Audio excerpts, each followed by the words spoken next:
Morning to all, welcome to study point. कैसे हैं सभी? उम्मीद है अच्छे ही होंगे। तो चलिए आज हम अपना टॉपिक स्टार्ट करते हैं। हमारा जो टॉपिक है वो है कृषक असंतोष एवं जन आंदोलन।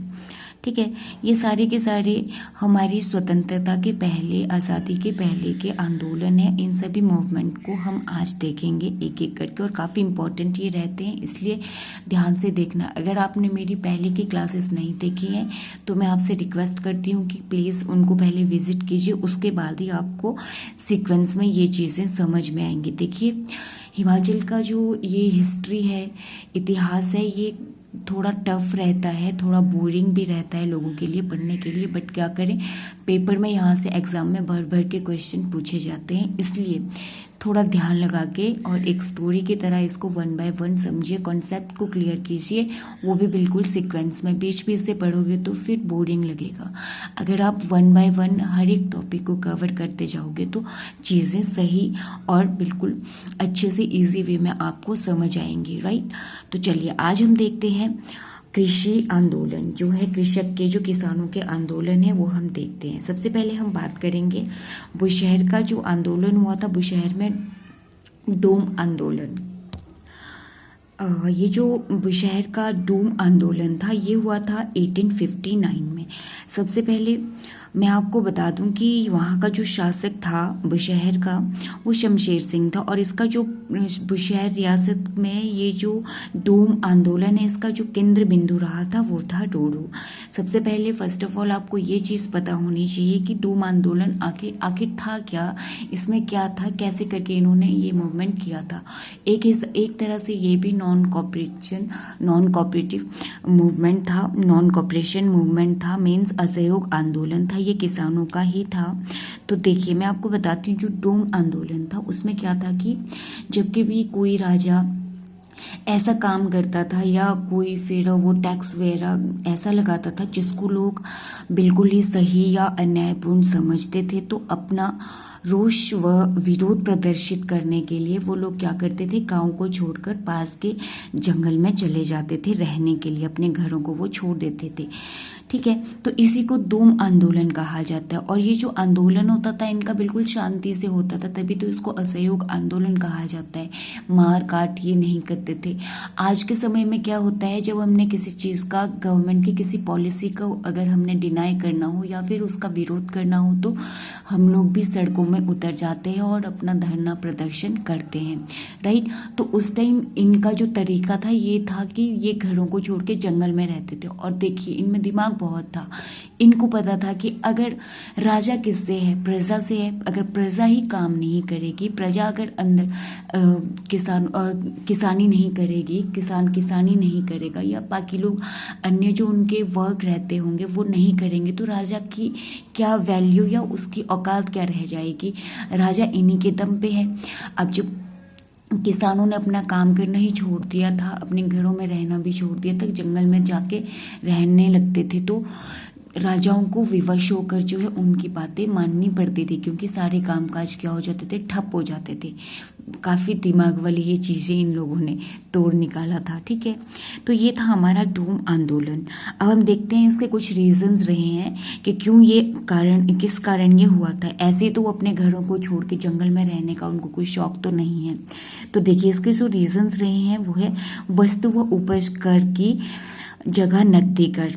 देखिए पहले क्या होता था कि जब टैक्स वसूलते थे राजा लोग, तो किसान या तो अपनी उपज देते थे या फिर जो वस्तुएं होती थी वस्तुएं उन लोगों को दी जाती थी।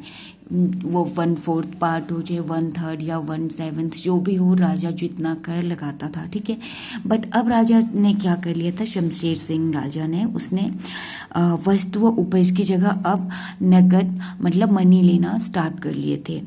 तो इसके विरुद्ध इन लोगों ने ये डूम आंदोलन किया था। और सेकंड रीज़न जो था 1854 में हुई जमीन की पैमाइश थी, क्योंकि यहाँ ये जो राज व्यवस्था थी ये भी इस आंदोलन का प्रमुख कारण रही है। क्योंकि इन लोगों को देखिए क्या लग रहा था कि ये जो ज़मीनों की पैमाइश हुई है, इसके बाद भी कर में पक्का राजा जो है वृद्धि कर देगा, और हम वो कर कहाँ से देंगे। तभी इन लोगों ने जो है ये आंदोलन शुरू किया था। तो ये सब था बुशहर के आंदोलन के बारे में। ठीक है, थोड़ा सा हम और देख लेते हैं। अभी मैंने आपको बता दिया कि ये नॉन कॉपरेशन मूवमेंट था, किसानों के द्वारा यह मूवमेंट किया गया था। शिमला हिल स्टेट के सुपरिंटेंडेंट, देखिए ये जो आंदोलन था ये थमने का नाम नहीं ले रहा था। लोग जंगलों में जाके रह रहे थे, ये लोग इस आंदोलन को स्थगित नहीं कर रहे थे राजा के कहने पे। फलस्वरूप अंततः इन्हें हिल स्टेट के जो गवर्नर थे, वहाँ के जो सुपरिंटेंडेंट थे, उनकी हेल्प लेनी पड़ी। मीन्स अंग्रेज़ों की इन्हें हेल्प लेनी पड़ी थी इस विद्रोह को, इस आंदोलन को दबाने के लिए। जो उस टाइम जो हिल स्टेट के जो सुपरिंटेंडेंट थे वो थे जीसी वार्नस। तो जीसी वार्न्स बुशहर गए और राजा शमशेर सिंह से विचार विमर्श किया और फिर किसानों की सारी मांगे मान ली। अब मैं आपको इनकी जो किसानों की मांगे थी क्या क्या थी वो मैं उनके बारे में भी आपको बताती हूँ। जो पहली इनकी शर्त थी वो थी उस समय की लगान व्यवस्था को समाप्त करना। ठीक है, जो उन्होंने कर रखा था उसको समाप्त करना। दूसरी थी जो खानदानी वजीर होते थे उनको सत्ता को सौंपना। वजीर भी इसमें कूदे हुए थे। क्यों कूदे थे? क्योंकि इसने राजा ने क्या कर लिया था कि जो खानदानी जो वंशानुगत जो वजीरी खानदान, जैसे पहले बाप वजीर बन रहा, फिर उसका बेटा, फिर उसका बेटा, फिर उसका बेटा, मतलब ये खानदान जो है इन्होंने ख़त्म कर लिया था। तो वजीरों ने भी वजीर के खानदान के जो लोग थे इन्होंने भी इस मूवमेंट में भाग लिया था। तो दूसरी मांग इनकी यही थी कि खानदानी वजीरों को सत्ता सौंप दी जाए। और तीसरा जो था, लगान की जो वसूली हो रही है उसको परंपरागत तरीके से, यानी कि वस्तुएं या फिर उपज का कुछ हिस्सा लेकर किया जाए। मीन्स नकदी लगान ना लिया जाए। तो ये 3 शर्तें इनकी थी और बाद में इन लोगों को ये शर्तें माननी ही पड़ी, क्योंकि राजा के सारे काम ठप पड़ चुके थे और ये मानने को बिल्कुल भी रेडी नहीं थे। तो ये था हमारा बुशहर का डूम आंदोलन। आई होप आपको समझ आ गया होगा। नेक्स्ट हम अब देखते हैं लैंड मूवमेंट इन सिरमौर। ठीक है, सिरमौर का जो भूमि आंदोलन था ये 1878 में राजा शमशेर प्रकाश की भूमि बंदोबस्त व्यवस्था के खिलाफ हुआ था। इसमें भी देखिए प्रजा को क्या लग रहा था जब ये, हाँ एक बात यहाँ पे ध्यान देने योग्य है, राज्य का यह पहला बंदोबस्त था। ठीक है, भूमि बंदोबस्त की व्यवस्था के खिलाफ इनका ये आंदोलन था और ये पहला राज्य का पहला बंदोबस्त था। ठीक है, तो इसमें भी लोगों को ये लग रहा था कि इस बंदोबस्त के बाद ये लोग जो हैं हम लोगों से जो कर जो लिया जा रहा है इसमें पक्का वृद्धि करेंगे। ठीक है, तो इसलिए ये लोग इसके खिलाफ हो चुके थे। और इसमें जो उस टाइम जो सिरमौर के राजा थे वो थे शमशेर प्रकाश, और इसमें जो भूमि बंदोबस्त करने वाले जो लोग थे, जो प्रशासन के लोग थे, वो थे मुंशी नंदलाल और मुंशी फतेह सिंह। भूमि बंदोबस्त करने वाले कौन थे? मुंशी नंदलाल और मुंशी फतेह सिंह, राइट। तो इसका जो रीज़न रहा है अभी मैंने ऑलरेडी वी हैव डिस्कस्ड। लोगों को लगा कि इसके कारण राजा द्वारा कर में वृद्धि की जाएगी और लोगों ने बंदोबस्त के कर्मचारियों से झगड़ा किया और पैमाइश ही नहीं करने दी। ठीक है, लड़ झगड़ गए उन लोगों से जो प्रशासन के कर्मचारी आए हुए थे, मतलब जो पटवारी वगैरह जो लोग भी आए थे उन लोगों के साथ इन लोगों ने क्या कर लिया था, झगड़ा ले लिया था। अब इसका ये जो मूवमेंट हुआ था इसका नेतृत्व कौन कर रहा था ये हम देखते हैं। संगड़ाह के नंबरदार अबछू और प्रीतम सिंह, ये दोनों जो अछबू है ये मिस्टेक हुई है, अछबू है ये और प्रीतम सिंह द्वारा जो है इसका नेतृत्व किया गया था। अंततः इन दोनों को पकड़ा गया और सभी आंदोलनकारियों का दमन किया गया और कार्य फिर से प्रारंभ कर दिया गया। किस चीज का कार्य? बंदोबस्त का कार्य फिर से पुनः स्टार्ट कर लिया गया, राइट। इसमें इतना कुछ इम्पोर्टेंट नहीं है, पर जो हमारा पहले वाला मूवमेंट था वो काफ़ी इम्पोर्टेंट, डोम आंदोलन जो था काफ़ी इम्पोर्टेंट था वो। नेक्स्ट हम देखते हैं भागल में बाघल में भूमि आंदोलन, ये हुआ था 1897 से लेके 1902 के बीच में। ठीक है, उस टाइम जो है बाघल रियासत के जो राजा थे वो थे ध्यानचंद, और इसके जो रीजंस रहे हैं वो क्या रहे हैं, बाघल में जो भूमि आंदोलन हुआ था ये भी किसानों ने ही किया था, राइट। इसके कुछ एक कारण रहे थे। पहला कारण, रीजन क्या रहा, फसल नष्ट करने वाले जानवरों को मारने पर रोक, क्योंकि जानवर तो काफ़ी ज़्यादा होते हैं पर कुछ एक जानवर ऐसे होते हैं जैसे सुअर हो गए, बंदर हो गए, तो ये जो है फसलों को बर्बाद कर देते थे। तो इन लोगों को ये जो जानवर होते थे जो फसलों को बर्बाद करते थे, किसान लोग इन लोगों को क्या करते थे, मारकर अपनी फसल को बचा लेते थे। बट राजा ने सख्त स्ट्रिक्टली ऑर्डर दिए कि कोई भी किसी जानवर को नहीं मारेगा। इसके कारण ये लोग भड़क चुके थे, इन्होंने यह आंदोलन किया। और सेकंड रीज़न जो रहा वो रहा अधिक भूमि कर देना। इन्होंने कर में एकदम से बहुत ही ज़्यादा वृद्धि कर दी थी, इतना टैक्स पे ये नहीं कर पा रहे थे, तो इसके लिए भी ये भी कारण रहा। थर्ड वन इज़ चरागाहों की कमी। चरागाहों में इन लोगों ने बहुत ही ज़्यादा कमी कर दी थी, कम हो गए थे, तो ये अपने पशुओं को कहाँ पे चराते, जिसके कारण जो है ये आंदोलन हुआ था। अब यहाँ पे एक इम्पॉर्टेंट नोट है, 1905 में एक बार फिर से आंदोलन उग्र हुआ था।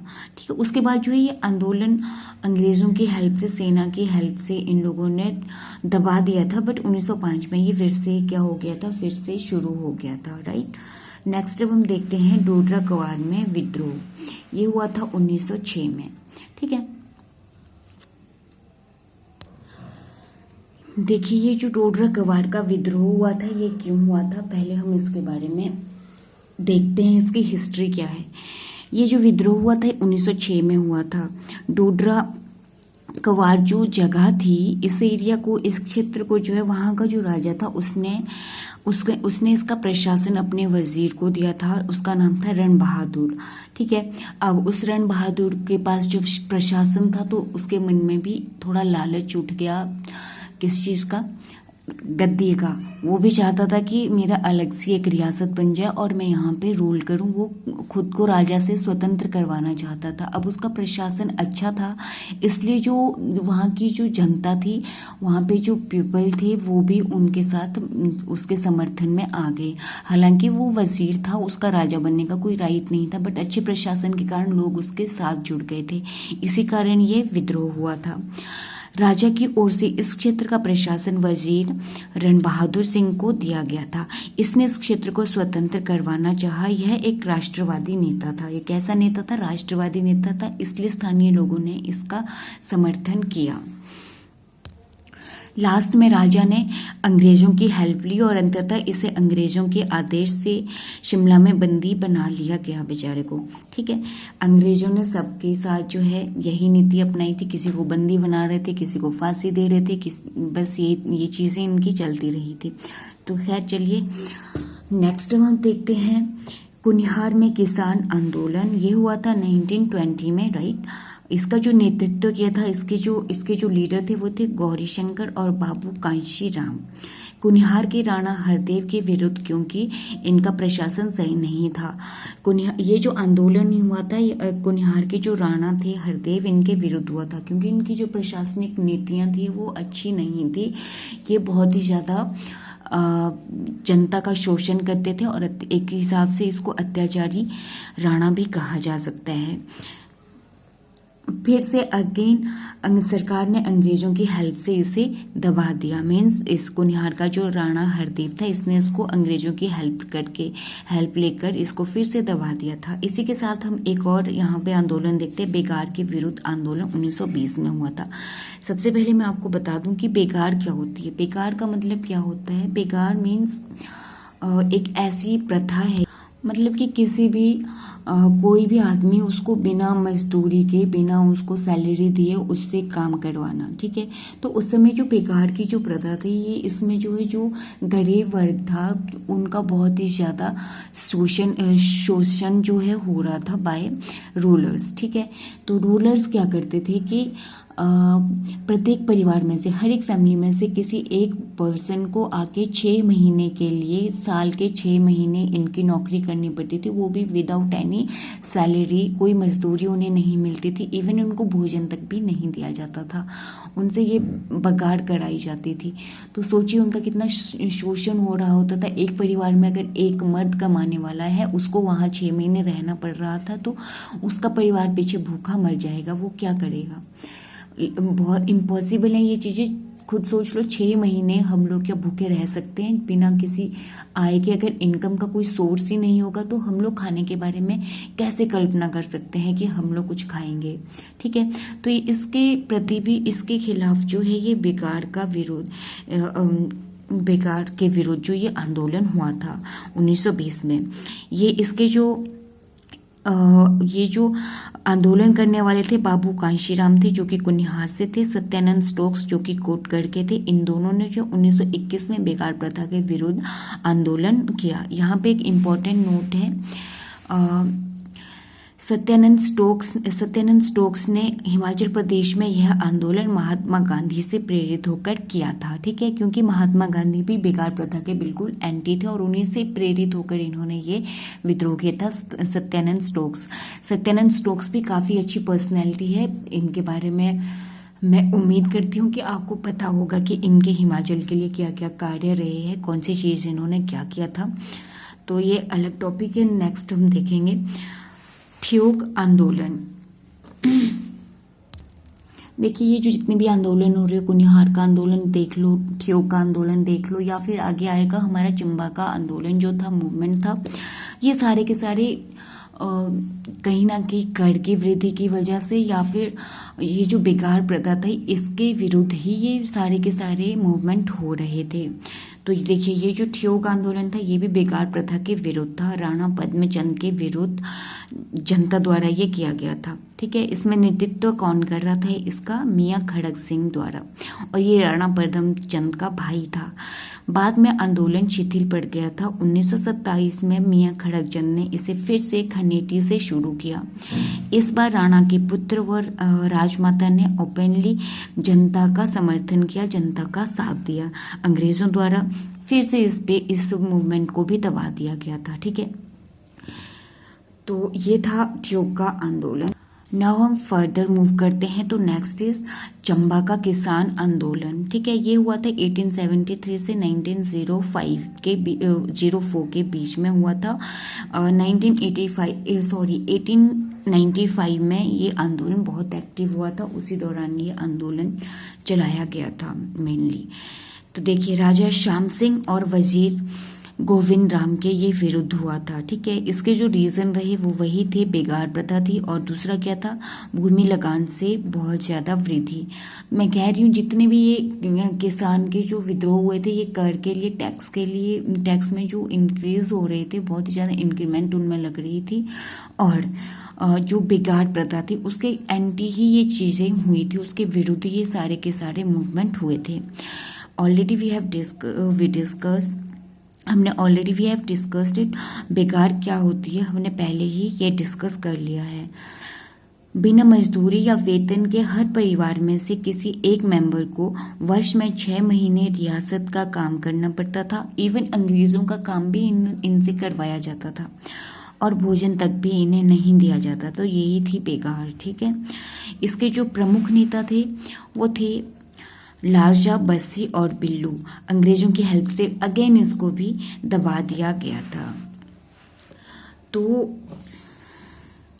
काफ़ी सारे आंदोलन हमने आज देख लिए, और काफ़ी सारे अभी बच जाते हैं, जैसे झुका आंदोलन हो गया, मंडी कॉन्स्पिरेसी हो गई, और मंडी कॉन्स्पिरेसी, और आपका चिपको आंदोलन हो गया। ये सारे के सारे आंदोलन बहुत ही इम्पोर्टेंट है, ये हम नेक्स्ट क्लास में देखेंगे। तब तक आप इन सबको, जितने भी नोट्स आपको प्रोवाइड मैंने करवाए हैं, प्लीज़ आप इनका रिवीजन कीजिए, बहुत ही इम्पोर्टेंट है। कोई भी चीज़ मुझे नहीं लगता छूटी है, और अगर आपको कुछ प्रॉब्लम आ रही हो तो प्लीज़ कमेंट बॉक्स में आप अपनी प्रॉब्लम को बता सकते हो। नेक्स्ट क्लास में हम उन्हें डिस्कस कर लिया करेंगे, राइट। मिलते हैं नेक्स्ट क्लास में, तब तक के लिए bye bye and thank you so much.